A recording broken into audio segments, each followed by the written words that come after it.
Je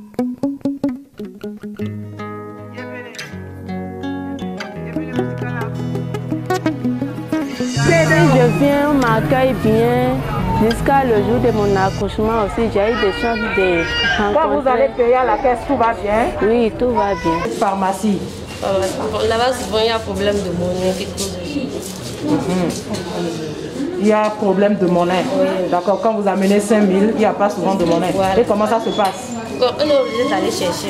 Qualité des soins de santé dans les formations sanitaires et hôpitaux, surtout publics. Elle s'apprécie diversement d'un hôpital à un autre.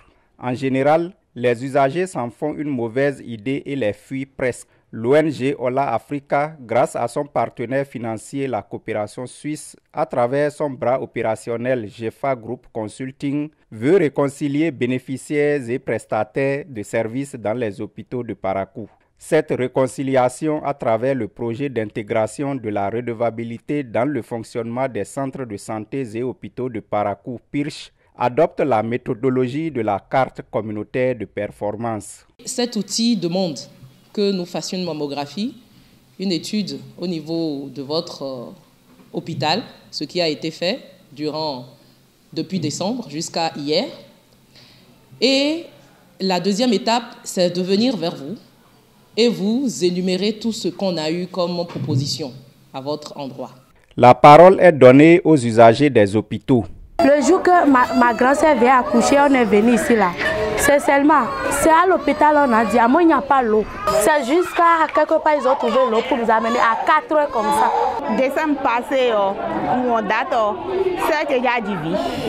Donc, on a vu une consultation de cacabona divi. Donc, on a vu ça il faut me regarder d'âme. Bon, infirmier on est divini. Donc, on a hâte à vous dire, ça il faut me donner infirmier on est jeté bodissa. Donc ça dit que quand on a hâte à vous dire vieux de rencontre, ça il faut me faire. Quand on a une visite au vieux. Il y a d'autres infirmières qui ne sont pas correctes envers les patients. Puisque moi j'ai suivi une opération et il y a d'autres personnes qui ne viennent pas à l'heure pour consulter. La coordonnatrice du projet résume les grands problèmes soulevés. Il y a dans certains centres de santé des agents ou médecins recrutés qui agressent verbalement les usagers. Ils se font, le médecin ou l'agent de santé crie sur les usagers de telle sorte que le jour de sa consultation ou de sa prestation, il n'y a pas de fréquentation. Ça fait un manque à gagner pour la formation sanitaire. Et il se fait qu'à ce jour, on enregistre encore des cas d'arnaque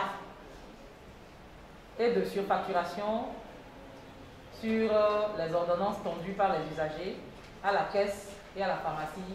La première plainte, c'est qu'on fait une queue au niveau du guichet.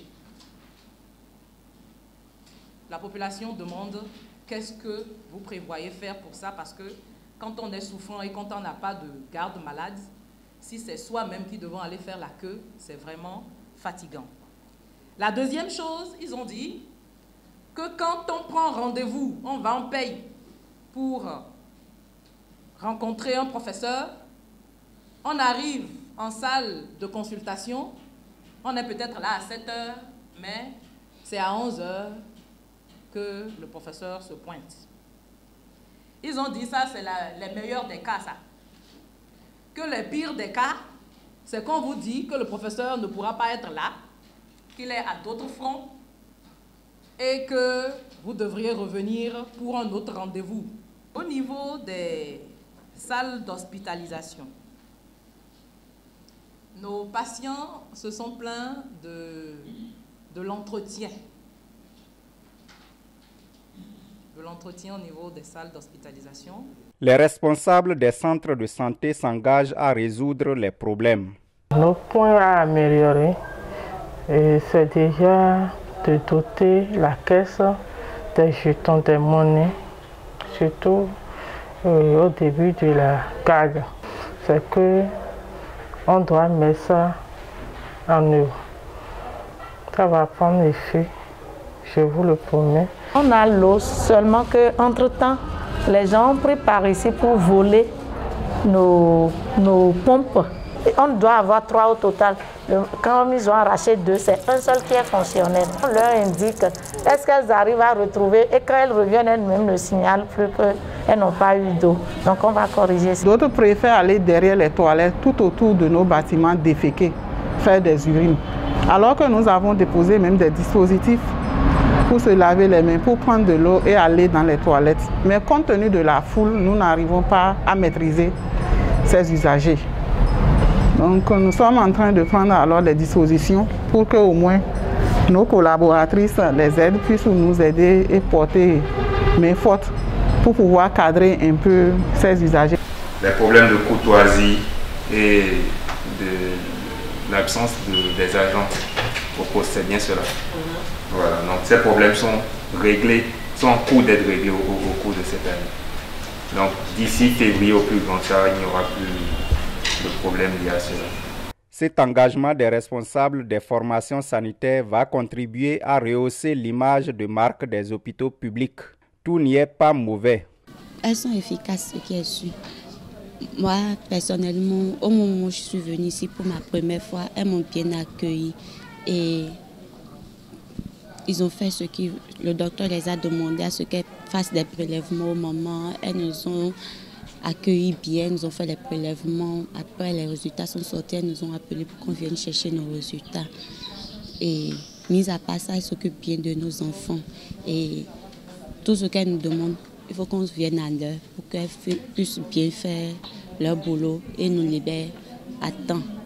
En ce qui me concerne, la prestation ici, c'est vraiment bien. Parce que déjà, si j'ai choisi ici, c'est parce que bon, j'entends souvent parler d'ici et puis j'ai essayé. Donc, moi, c'est pour la première fois que je suis enceinte. Donc, j'ai essayé, puis bon, c'est bon. Un dialogue franc et un effort de chaque partie pour respecter les engagements pris ensemble rétablira certainement la bonne harmonie entre les bénéficiaires et les prestataires de soins de santé dans les hôpitaux publics.